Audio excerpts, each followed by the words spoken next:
എന്നെ സംബന്ധിച്ച് എനിക്ക് 2 ആൺമക്കളാണ് ഉള്ളത്. ഞാൻ സ്ത്രീധനം മേടിക്കത്തില്ല, എൻ്റെ കുഞ്ഞുങ്ങളെ കൊണ്ട് അത് മേടിപ്പിക്കത്തില്ലെന്ന് ഞാൻ ഉറപ്പ് തരുന്നു. ഈ ഒരു സിനിമ കാണാൻ അവസരം തന്നത് നമ്മുടെ ജില്ലാ പഞ്ചായത്ത് അംഗം തലവൂർ ഡിവിഷൻ മെമ്പർ ശ്രീ അനന്തു പിള്ള. തലവൂരിന്റെ പെൺകരുത്തായിട്ട് ഇത്രയും വനിതകൾ ഒന്നിച്ച് ഈ സിനിമ കാണാൻ വന്നത്. പക്ഷേ ഞാൻ പറയുന്നു, സ്ത്രീകൾ മാത്രമല്ല പുരുഷന്മാരും ഇത് കാണണം. പ്രിയമുള്ളവരെ നമസ്കാരം. കുടുംബശ്രീ പ്രവർത്തകർക്ക് വ്യത്യസ്തമായ അനുഭവം ഒരുക്കിയിരിക്കുകയാണ് തലവൂർ ജില്ലാ പഞ്ചായത്ത് ഡിവിഷൻ മെമ്പറായ അനന്തു പിള്ള. എന്താണ് വിശേഷങ്ങളെന്നും എന്താണ് അനുഭവങ്ങളെന്നും നമുക്ക് അനന്തു പിള്ളയോടും ഈ കുടുംബശ്രീ പ്രവർത്തകരോടും ചോദിച്ചു വരാം. പൊന്മാൻ എന്ന് പറയുന്ന സിനിമ കണ്ടു. വളരെ നല്ലൊരു മൂവിയാണ്. നമുക്ക് ഇന്ന് സമൂഹത്തിൽ സ്ത്രീധനം എന്ന് പറയുന്ന ഈ ഒരു മഹാവിപത്ത് നമുക്കറിയാം. 1964 ഈ സ്ത്രീധന നിരോധന നിയമം വന്നുവെങ്കിലും നിയമം ഒരു വഴിക്ക് ഇരിക്കുന്നു. പക്ഷെ ഇപ്പോഴും നമ്മുടെ നാട്ടിലൊരു പൊങ്ങച്ച എന്ന പോലെയാണ് പേരൻസ് കുട്ടികൾക്ക് ഈ സ്ത്രീധനം കൊടുക്കുന്നത്. അത് നമ്മുടെ കൊല്ലം ജില്ലയിലെ ഒരു സാധാരണപ്പെട്ട കുറേ മനുഷ്യരുടെ പച്ചയായ ഒരു ജീവിതം എടുത്തു കാണിക്കുന്ന ഒരു മൂവിയാണ് നമ്മുടെ ഈ പൊന്മാൻ എന്ന് പറയുന്ന സിനിമ. ഇതിനകത്തിൽ 25 പവൻ കൊടുക്കുന്നതിൻ്റെ ഒരു കഥാതന്തുവാണ് ഈ സിനിമയിൽ വരുന്നത്. അപ്പം തീർച്ചയായിട്ടും ഈ വളർന്നു വരുന്ന തലമുറയിലെ കുട്ടികളും പ്രത്യേകിച്ച് വനിതകളെല്ലാം കണ്ടിരിക്കേണ്ട ഒരു പ്രായമാണ്. എൻ്റെയൊക്കെ ഏജിലുള്ളവരൊക്കെ ചിലപ്പോൾ ഒരു സമയത്ത് ചിന്തിക്കുമായിരിക്കും സ്ത്രീധനം വാങ്ങിക്കുകയും കൊടുക്കുകയും ചെയ്യരുതെന്ന്. പക്ഷേ എങ്കിലും ഉള്ളിൻ്റെ ഉള്ളിൽ നമ്മുടെ നാട്ടിലെ നാട്ടുനടപ്പാണല്ലോ എന്ന് കരുതി സ്ത്രീധനം കൊടുക്കുന്ന ഒരു കാലഘട്ടത്തിലൂടെയാണ് കടക്കുന്നത്. അപ്പം എനിക്ക് പറയാനുള്ളത്, ഈ ഒരു അവസരം ഞങ്ങൾക്ക് ഈ ഒരു സിനിമ കാണാൻ അവസരം തന്നത് നമ്മുടെ ജില്ലാ പഞ്ചായത്ത് അംഗം തലവൂർ ഡിവിഷൻ മെമ്പർ ശ്രീ അനന്തു പിള്ള.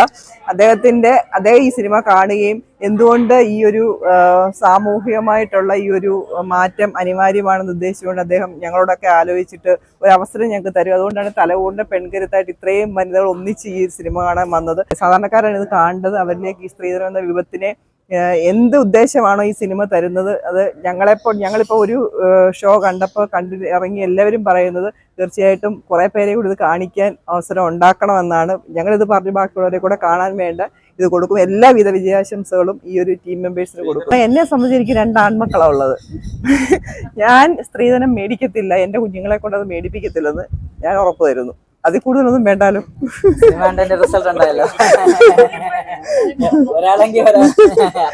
നമുക്ക് അതല്ലല്ലോ എന്ത് ഉദ്ദേശിച്ചേ. അപ്പൊ അതാണ് നമുക്ക് വേണ്ട. ഇപ്പൊ ഇവിടെ ഇരുന്ന് ഞങ്ങളുടെ പനമ്പറ്റ വാർഡിലെ വിദ്യാർത്ഥികളായിട്ട് നേഴ്സിംഗ് കഴിഞ്ഞ കുട്ടികളൊക്കെ വിവാഹപ്രായം എത്തി. അപ്പൊ അവരോടൊപ്പം തന്നെ ചേച്ചി ഒരിക്കലും സ്ത്രീധനം ചോദിച്ചു വരുന്നവനെ കടക്ക് പുറത്തുനിന്ന് ഞങ്ങൾ പറയുമെന്ന് പറഞ്ഞു. അപ്പൊ പിന്നെ ഇതിക്കുള്ള എന്ത് വേണമെന്ന് കുടുംബശ്രീക്കാരുണ്ട്, പുറത്തുനിന്നുള്ള ആൾക്കാരുണ്ട്, എല്ലാവരും ഉണ്ട്. എല്ലാരും അങ്ങനെ തീരുമാനം എടുക്കണം. അതാണല്ലേ നമ്മുടെ ആവശ്യം. താങ്ക്സ് പറയുന്നത് അനന്തുവിനാണ്. അനന്തുവാ ഇത് ഞങ്ങളോടൊക്കെ പറയുകയും ഇങ്ങനൊരു കാര്യം ചെയ്താൽ എന്താ വെച്ചാൽ അനന്തുവിന്റെ ആ മനസ്സിന്, കാരണം അത് അനന്തു ചെയ്യുന്ന ഒരു സാമൂഹ്യ പ്രതിബദ്ധതയോടുകൂടിയാണ് ചെയ്തത്. കാരണം അനന്തു അത് കണ്ടപ്പോൾ തീർച്ചയായിട്ടും വനിതകൾക്ക് ബാക്കിയുള്ളവർക്കൂടെ ഈ ഒരു ഇതുണ്ടാവണം. അനന്തുവിനല്ലേ വരണ്ടേ. പക്ഷെ ഞാൻ പറയുന്നു, സ്ത്രീകൾ മാത്രമല്ല പുരുഷന്മാരും ഇത് കാണണം. കണ്ടിട്ട് മരിയൻ ഹസ്ബൻഡ് കഥാപാത്രം അഭിനയിച്ച് അയാളൊക്കെ സ്ത്രീധനം മേടിക്കുന്ന കൊടുത്തില്ലല്ലേ, മേടിക്കാതിരിക്കാൻ വേണ്ടത് പുരുഷന്മാരും കണ്ടെങ്കിലേ ഒക്കത്തുള്ളൂ. അപ്പൊ എല്ലാവിധ വിജയാശംസകളും പൊന്മാന്. ഞങ്ങള് സാധാരണ ഹസ്ബൻഡും മക്കളും ഒക്കെ കൂടി വരുന്നത് വിഭിന്നമായിട്ട് ഞങ്ങൾ വനിതകൾ തന്നെ കാണുമ്പോൾ സത്യത്തിൽ അതിനകത്ത് തമാശയുള്ള സീക്വൻസ് ഉണ്ടായിരുന്നു. അതൊക്കെ കാണുമ്പോൾ മറ്റെല്ലാവരും നമുക്ക് ഒരു നാണക്കേട് വരും. എല്ലാവരും ചിരിക്കുകയും കൈയടിക്കുകയും ഒക്കെ ചെയ്യുന്ന ഒരു പ്രകൃതി അതിനകത്തിലുണ്ടായത്. ഒന്ന് ഞാൻ ഇവിടെ സൂചിപ്പിച്ചു, ഞാൻ ഈ സിനിമ കണ്ടു. സിനിമ കണ്ടപ്പം എനിക്ക് ഈ സിനിമ ഒരുപാട് കമ്മിറ്റ്മെന്റ് ഉള്ള ഒരു സിനിമ കൂടിയാണ്. കാര്യം ഈ സിനിമ പൂർണ്ണമായും ചിത്രീകരിക്കുന്നത് നമ്മളുടെ ജില്ലയായ കൊല്ലം ജില്ലയിലാണ്. അപ്പം കൊല്ലം ജില്ലയിലെ ഹാർബറും അതുപോലെ തന്നെ മൺട്രോത്തുരുത്തും അതുപോലെ തന്നെ താന്നി ബീച്ച് അടക്കം നമ്മുടെ ജില്ലയിലെയാണ് ഉടനീളം ഈ ചിത്രം ചിത്രീകരിച്ചിട്ടുള്ളത്.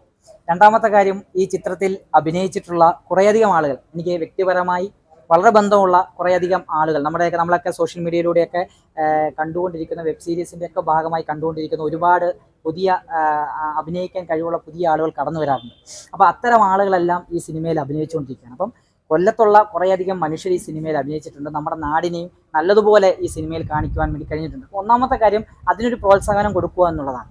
രണ്ടാമത്തെ കാര്യം ഇവിടെ സൂചിപ്പിച്ചു, നമ്മുടെ ഇന്നത്തെ കാലഘട്ടം നേരിടുന്ന ഒരു വലിയ പ്രശ്നമാണ് സ്ത്രീധനം എന്ന് പറയുന്ന ഒരു വലിയ വിപത്ത്.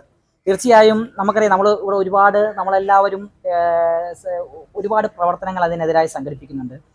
പക്ഷെ അങ്ങനെയെല്ലാം സംഘടിപ്പിക്കപ്പെടുമ്പോഴും നമ്മുടെ ജില്ല തന്നെ നമ്മൾ ഉദാഹരണമായി എടുത്തു കഴിഞ്ഞാൽ ഒരുപാട് സ്ത്രീധനത്തിൻ്റെ പേരിലുള്ള കൊലപാതകങ്ങൾ, ആത്മഹത്യകൾ എല്ലാം നമ്മൾ ഇടയ്ക്കിടയ്ക്കൊക്കെ കയറിയും കുറഞ്ഞും കണ്ടുകൊണ്ടിരിക്കുകയാണ്. അപ്പം അതിൻ്റെ എല്ലാം ഒരു പ്രധാന പ്രശ്നം ഈ സിനിമയിൽ കാണിക്കുന്നത് പോലെ തന്നെ പെൺകുട്ടിയുടെ ഇഷ്ടമില്ലാതെ ഒരു കല്യാണം നടത്തുകയും സ്ത്രീധനം പറഞ്ഞുറപ്പിച്ച് ഒരു കച്ചവടം പോലെയാണ് ഇതിനകത്ത് അത് കാണിച്ചിട്ടുള്ളത്. അപ്പോൾ സ്വാഭാവികമായിട്ടും ആ സ്ത്രീധനം കൊടുക്കുവാൻ വേണ്ടി ഈ നാട്ടിലെ ഒരു സാധാരണപ്പെട്ട കുടുംബം അനുഭവിക്കുന്ന പ്രയാസം, അത് കല്യാണം കഴിഞ്ഞിട്ടായാലും ആ പ്രയാസത്തെ സംബന്ധിച്ച്, അത് സ്ത്രീ മാത്രമല്ല പുരുഷനും, ആ കുടുംബത്തിലെ പിന്നെ പെൺ മാത്രമല്ല പുരുഷനായാലും എല്ലാവരും അനുഭവിക്കുന്ന ഒരു പ്രയാസം ഈ ചിത്രത്തിൽ നല്ലതുപോലെ കാണിച്ചിട്ടുണ്ട്. അപ്പം ഈ വിപത്തിനെ സ്വാഭാവികമായിട്ടും ഇപ്പോഴും നമുക്കറിയാം, ഇവിടെ സൂചിപ്പിച്ചതുപോലെ ഇപ്പം എൻ്റെയൊക്കെ അമ്മയുടെ പ്രായമുള്ള ഈ നാട്ടിലെ ഓരോ സ്ത്രീകളും അതിൽ ഭൂരിപക്ഷം ആൾക്കാരും ഉണ്ടെന്ന് ഞാൻ പറഞ്ഞു. പക്ഷേ ഇപ്പോഴും ചില ആളുകളുടെ മനസ്സിൽ ഇതൊരു നാട്ടു നടപ്പാണ് എന്ന ചിന്ത അവരുടെയൊക്കെ മനസ്സിൽ ഇപ്പോഴും നിലനിൽക്കുന്നുണ്ട് എന്നുള്ളതാണ് സത്യസന്ധമായ കാര്യം. അപ്പം ഈ ചിത്രത്തിൽ അങ്ങനെ തന്നെയാണ് കാണിച്ചിട്ടുള്ളത്. അപ്പം കുടുംബശ്രീ എന്ന് പറയുമ്പോൾ സ്വാഭാവികമായിട്ടും എൻ്റെ അമ്മയുടെ പ്രായമുള്ള അമ്മയോളം തുല്യമായ ആളുകളാണ് കുടുംബശ്രീയിൽ പ്രവർത്തിക്കുന്ന ബഹുഭൂരിപക്ഷം ആൾക്കാർ. അപ്പം നമുക്കിതിനകത്ത് എന്ത് ഇനിഷ്യേറ്റീവ് എടുക്കാൻ കഴിയും എന്നുള്ളതാണ് ഞാൻ ചിന്തിച്ചത്. അപ്പോൾ സ്വാഭാവികമായും ഇത് ഒരു ബോധവൽക്കരണമായി എന്തുകൊണ്ട് മാറ്റിക്കൂടാ എന്ന ചിന്ത വന്നു. അതിൻ്റെ ഭാഗമായിട്ട് എൻ്റെ ഡിവിഷൻ 46 വാർഡുകളാണുള്ളത്. ഈ 46 വാർഡുകളിലെയും കുടുംബശ്രീ പ്രവർത്തകരെ ബന്ധപ്പെടുകയും അതിൻ്റെ ഭാരവാഹികളെ ബന്ധപ്പെടുകയും ബന്ധപ്പെട്ട ജനപ്രതിനിധികളെ ബന്ധപ്പെടുകയും ചെയ്തു. അപ്പോൾ അവരെല്ലാം വളരെ സപ്പോർട്ടായിരുന്നു അതുമായി ബന്ധപ്പെടുന്നത്. ഇപ്പം നിങ്ങൾക്ക് തന്നെ അറിയാം, നമ്മൾ മൂലത്തിൽ തിയേറ്ററിൽ നിൽക്കുമ്പോൾ ഒരു ചേച്ചി പറഞ്ഞത് ഏറ്റവും അവസാനമായി ആ ചേച്ചി കണ്ട സിനിമ തെങ്കാശിപ്പട്ടണമാണെന്നാണ് പറയുന്നത്. അപ്പോൾ ഒന്ന് ആലോചിച്ച് നോക്കി, എത്രയോ വർഷങ്ങൾക്ക് ശേഷമാണ് ഇന്ന് ഒരു സിനിമ കാണാൻ വേണ്ടി, പൊന്മാൻ എന്ന് പറയുന്ന ബേസിൻ്റെ ഒരു സിനിമ കാണാൻ വേണ്ടി ഈ തിയേറ്ററിലേക്ക് അവർ എത്തിയിട്ടുള്ളത്. ചില ആളുകൾ തിയേറ്ററിലേക്ക് പോയിട്ടില്ല, ആദ്യമായിട്ടാണ് വരുന്നത് എന്ന് പറഞ്ഞിട്ടുണ്ട്. അപ്പം നമ്മുടെയൊക്കെ ഒരു ജനപ്രതിനിധിയെ സംബന്ധിച്ചിടത്തോളം വോട്ട് ചെയ്തവരും വോട്ട് ചെയ്യാത്തവരും അവരെ സംബന്ധിച്ചിടത്തോളം അവർക്കെല്ലാം ഒരു സന്തോഷം പകരുക എന്നുള്ളത് ഏറ്റവും വലിയ കാര്യം. അത് എന്നെ സംബന്ധിച്ചിടത്തോളം വളരെ സന്തോഷമേറുന്ന ഒന്ന് തന്നെയാണ്. അപ്പോൾ ഇതിനകത്ത് ബഹുഭൂരിപക്ഷം എന്ന ആൾക്കാർക്കും ഒരു സന്തോഷം നൽകാൻ, ചെറുതായിട്ടെങ്കിലും ഒരു 2.5 മണിക്കൂറെങ്കിലും ഒരു സന്തോഷം നൽകാൻ കഴിഞ്ഞിട്ടുണ്ടെങ്കിൽ അത് വലിയ കാര്യമായി തന്നെയാണ് ഞാൻ കാണുന്നത്. അപ്പോൾ അങ്ങനെ ഒരു അർത്ഥത്തിൻ്റെ കൂടി ഭാഗമായിട്ടാണ് ഇത് കാണുന്നത്. ഇവിടെ സൂചിപ്പിച്ചത് ഒരു ആൺമക്കളുടെ കാര്യം പറഞ്ഞു. ആൺമക്കളുടെ കാര്യം പറയുമ്പോഴും എൻ്റെ മകൻ കാരണം ഒരു പെണ്ണിൻ്റെ ജീവിതം നഷ്ടപ്പെട്ടു പോകരുത് എന്ന വലിയ ആശയം ആ സിനിമയിൽ പറഞ്ഞു വെക്കുന്നുണ്ട്. തീർച്ചയായിട്ടും സ്ത്രീധനത്തിനെതിരായി ഇത് കണ്ടതിൽ എല്ലാവരും ഒരേപോലെ പ്രവർത്തിക്കുമെന്ന് എനിക്ക് വിശ്വാസമില്ല. പക്ഷേ ഇതിൽ ബഹുഭൂരിപക്ഷം വരുന്ന ആളുകളും ഈ സിനിമയുടെ ഉള്ളടക്കം മനസ്സിലാക്കിക്കൊണ്ട് ഈ സ്ത്രീധനം എന്ന് പറയുന്ന ഇന്നത്തെ കാലഘട്ടം നേരിടുന്ന ഈ വലിയ വിപത്തിനെതിരായിട്ട് ചിന്തിക്കാനും പ്രവർത്തിക്കാനും അവർക്ക് കഴിയണം.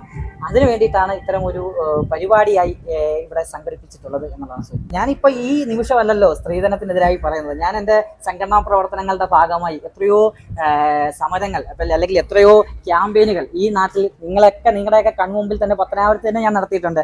അന്ന് ഞാൻ പറയുന്നത്, ഞാനൊരു കല്യാണം കഴിക്കുമ്പോൾ തീർച്ചയായിട്ടും സ്ത്രീധനം വാങ്ങാതെ തന്നെയാണ് കല്യാണം കഴിക്കാൻ ഉദ്ദേശിക്കുന്നത്. അതിനകത്തൊന്നും ഒരു മാറ്റമില്ല. ഇപ്പം എന്നെ ബോധവൽക്കരിക്കാനല്ല ഞാൻ വന്നത്. എന്നെ കൊണ്ട് നമ്മുടെ ഈ സമൂഹത്തിനകത്തെ എത്രത്തോളം ആളുകളെ ബോധവൽക്കരിക്കാൻ കഴിയുമോ അത്രത്തോളം ആളുകളെ ബോധവൽക്കരിക്കാൻ വേണ്ടിയിട്ടാണ് കഴിയുന്നത്.